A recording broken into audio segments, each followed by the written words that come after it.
I want to get now back to D.C. because joining me now is Tatiana Laborde. She's with SAMU First Response. This is a nonprofit group which has been working closely with the migrants arriving in the D.C. area with the situation there. Tatiana, thank you for coming on with me. And Gabe Cohen, our correspondent, he was talking about what had happened this morning. But what are you hearing from the people who got off those buses outside the vice president's residence?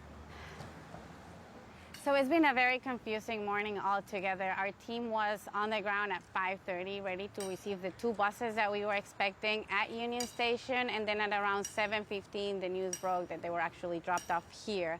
So we had to quickly mobilize. By the time our team got to the migrants, they were very lost. They didn't understand where they were standing. You know, this is a very residential area. They were just standing on the sidewalk, trying to understand what's next for them. Yeah, it is a very residential area for people who don't know. The Naval Observatory, I mean, it's right next to, it's a huge property, but right next to it and across the street are, well, other like embassies but definitely other residences. It is a very residential area.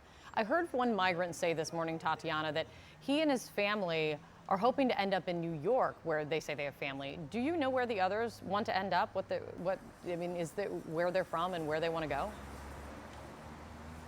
So what we've been seeing since we've been working on this operation is that about 40% of the migrants that arrive move to New York City. So we're already coordinated with agencies on the ground to be able to have a reception for them. So we're expecting that about half of those in the bus today are going to be on their way up later this afternoon.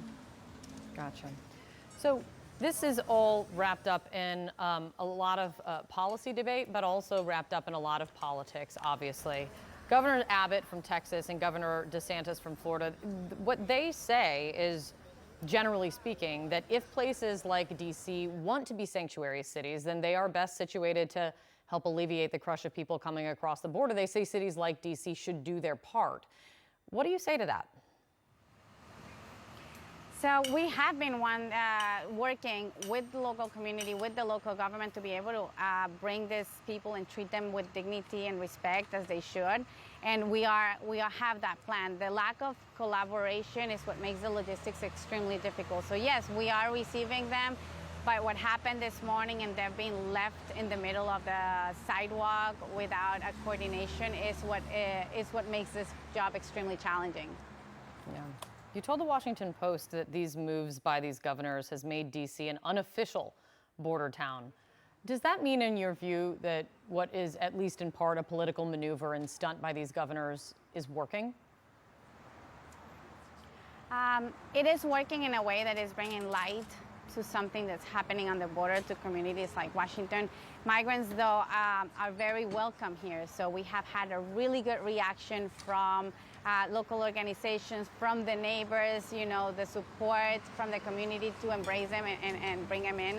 It's been beautiful. So I do believe that they're in a better situation by coming to the district.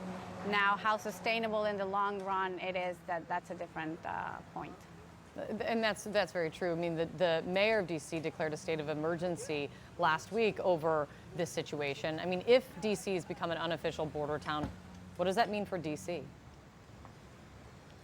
So I think the step that the city has taken is very positive, creating an Office of Migrant Affairs that would actually coordinate all this arrival, because they're not only just coming in buses, they're coming in different means of transportation.